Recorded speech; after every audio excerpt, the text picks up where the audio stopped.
Okay, coming to stage, you may have seen her, you may have heard of her, but I think she's gosh darn funny. Please have for Miss Laura Schuberg.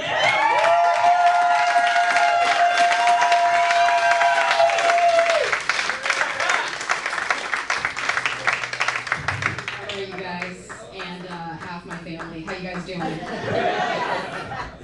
All right, so I've lived here in South Orange County for about 5 years now, and many of you guys, oh yeah, woo, many of you in here may know, like, the insane pressure that is involved with being, like, that super healthy, Instagram-ready, you know, kind of life. The pressure here is insane. I think I get more dirty looks for drinking a can of Coke than I would be for snorting a line of Coke off of my mouth. Cheers, my friends. So I made a decision. I'm gonna get healthy, and I'm gonna start running. About a year after I make this decision, I get my jogging shorts and shoes out of the closet. And I knew I was gonna be in for an uphill battle when, as I look at my shoes, there's a giant barbecue sauce stain on the very front.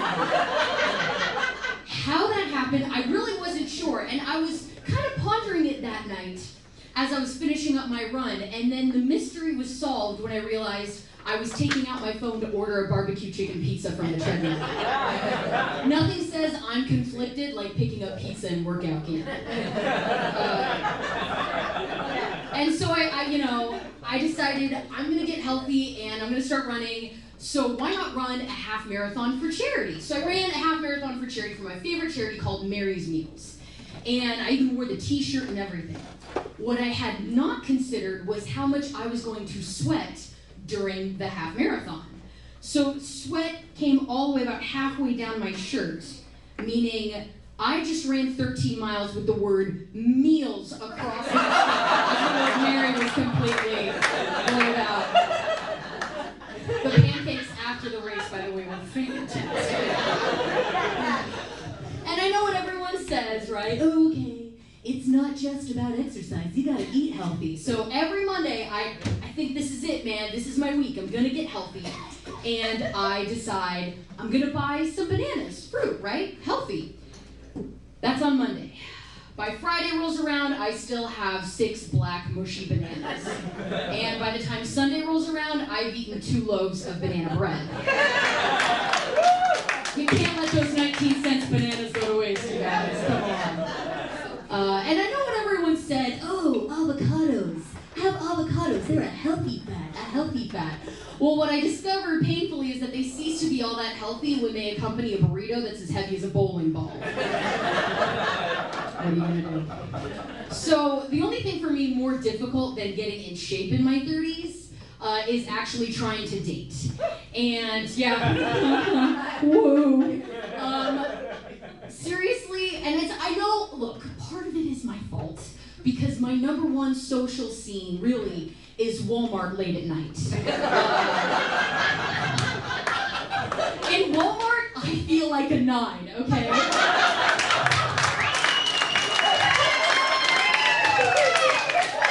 Nowhere else in South County. In Walmart, it is filled with men who are 19-year-old Marines who haven't seen women in about a couple of years, but hey man, I look great in comparison to nothing. When I turned 30, I made a decision, because I was 30 and I was unmarried. Let me back up. I was 30 and I couldn't find a date to save my life. So I said, you know what, it's time to change things up. After all, many of my friends said, you know, be open, try new things, which is a really nice way for your friends to say, hey, lower your expectations. Get desperate. Your eggs are dying, you're 30, hurry.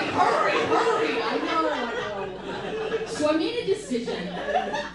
I was going to let my friends set me up on blind dates, right? What could go wrong? This is what could go wrong. The first person who said, hey, I have somebody perfect in mind for you. The person a friend who wanted to set me up, this friend was actually a Catholic priest from Texas. So yes, I was entrusting my love life into the hands of a man who himself hadn't dated for 20 years. It's like listening to the Kardashians on how to keep a low profile. That's not really their wheelhouse. Why I took that advice, I'll never know. But I actually do know why I was willing, because Father Matchmaker, as I've come to call him, texts me a picture of this guy. It's his cousin. He wants to set me up with his cousin. His hot cousin. Oh my gosh, he was beautiful. Manly beard, beautiful eyes. I literally could feel my ovaries quiver with excitement at how good looking this man was. Hell yes. So Father asks, hey man, are you down to meet up with my cousin? I'm like, oh my gosh, heavens yes, Father, heavens yes. So, then we make a decision, all three of us, we're all gonna hang out for a weekend. Yes, all the way out in Texas. I was that desperate that I took a blind date all the way out to Texas, okay? Not many people can say they've been that open-minded, in other words, desperate. So as we get there, we land, and all three of us kind of meet up, and we decide, let's go to dinner. Okay, great. We sit down, we order, and I order first, because, ladies first. They're trying to be so chivalrous, and I say, I'll have the enchilada supreme platter. And then Father Matchmaker says, oh, actually, we already ate. I'll have a side garden salad. Hot cousin says, I'll have some chips and salsa. Now, for the ladies in the room, nothing is more uncomfortable than two men just sitting at you, watching you eat enchiladas for like an hour and a half. Like, yeah, hi, do you like a girl in that way? It's me. So, whatever. Day one over, day two begins. I wake up to a text from hot cousin. All right, except the text message said, I'm really sorry. I got super sick last night. I was throwing up all night. I'm fine if I don't move at all. Oh, okay, great. Well, you'd be surprised. There's pretty much no Google results for the question of blind date ideas that involve no movement close to an emergency room. I decide, I'm just gonna make the best of it. I text Father Matchmaker and I'm like, hey man, let's just the two of us hang out for the day. And I wait. And I wait, and I wait, and I wait, similar to my love life.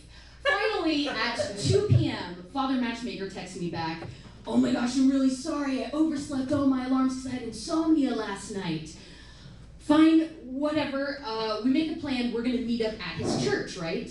And I realize, upon going into the church, as I'm hearing gunshots, that yes, there is a gun range next to a church in Texas. That may be the most Texan thing I had ever heard of in my entire life. We decide we're gonna go get some lunch, but at that point it's like close to 4 p.m., so I don't really know what meal to call it. And the only thing I'd eaten that day was a slice of banana bread that actually I had made for hot cousin, but when I arrived I found out he's gluten intolerant, so it looks like it's down to me to eat another loaf of banana bread. We go get some food at a brewery, because I guess in Texas beer counts as a meal. And after that, we decide, he's like, hey, let's drive 45 minutes downtown to go look at this cathedral. When you're with a Catholic priest, you just gotta roll with it. Okay, fine, we're gonna go drive 45 minutes to look at a cathedral. Just as we make it inside, the attendant says, I'm sorry, but the cathedral will be closing in 2 minutes. So we spend the next literally 90 seconds running around this cathedral trying to make this trip worth it. Look at that statue over there, that painting's kind of cool. Take a picture of me with the altar, and then we're thrown out of the cathedral. 45-minute trip back into town, all right, fine. And the rest of the evening really revolved around me having to play Legos with a 4-year-old with a random family that was in the parish boundary. So that was a fun night. End of day 2. Day 3, last day. I wake up and I'm like, you know what? It's so terrible. It can only get better, right? And it's actually, we had some positive developments, because as Father picks me up that day, he's like, hey, my cousin's actually well enough to, hang out with us. All right, fantastic. So what ends up happening is that as hot cousin gets in the car, I realize there's a change. Hot cousin is no longer hot cousin. Hot cousin is 2 inches away from death cousin. The only thing hot about hot cousin was the fever that he clearly still had at that point. Father, who is lovingly Father Oblivious, doesn't notice anything and decides, we're gonna go sightseeing more this day. his version of sightseeing. Stop number 1 is the seminary outside of town. And as we show up at the seminary, we realize there's graffiti on the building, there's shattered glass everywhere, it's been abandoned for years. And we creepily drive past it, and looking at the decor, I feel like I'm on some Disneyland ride designed by Tim Burton. So then, next stop, we decide to go to the oldest mission church in Texas. Yeehaw! And as we drive all the way to the oldest church, we get there, and it's quiet. Like eerily quiet, like in the movies right before zombie attacks. But at this point I'm thinking, you know what, if a zombie does attack me, it'll kind of be an improvement on the weekend. And to be really frank, I'm kind of jealous because no one's going to be sucking my face this week. Hi, Mom and Dad. Sorry. I love you. I feel so comfortable.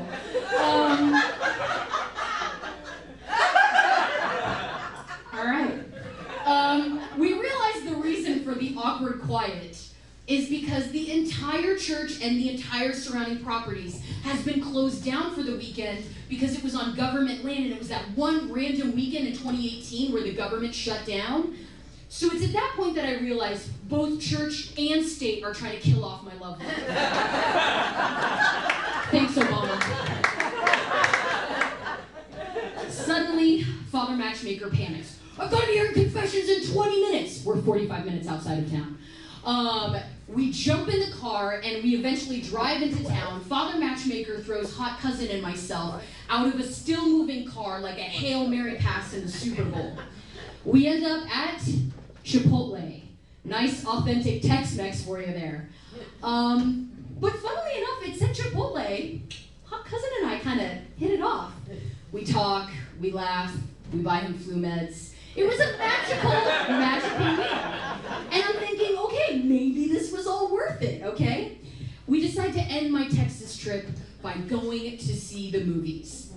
And as we're walking inside, I'm picturing myself holding Hot Cousin's hand during the movie, staring into his eyes, snuggling up next to him, hoping I don't catch the flu myself. And all of these hopes are abandoned as we walk into the movie theater and sit down, and Father Matchmaker sits right in between us. I try to look and gaze, but it's clear that Father has blocked me. Yes, I have been frock blocked. At least there's always Walmart. Thank you guys so much.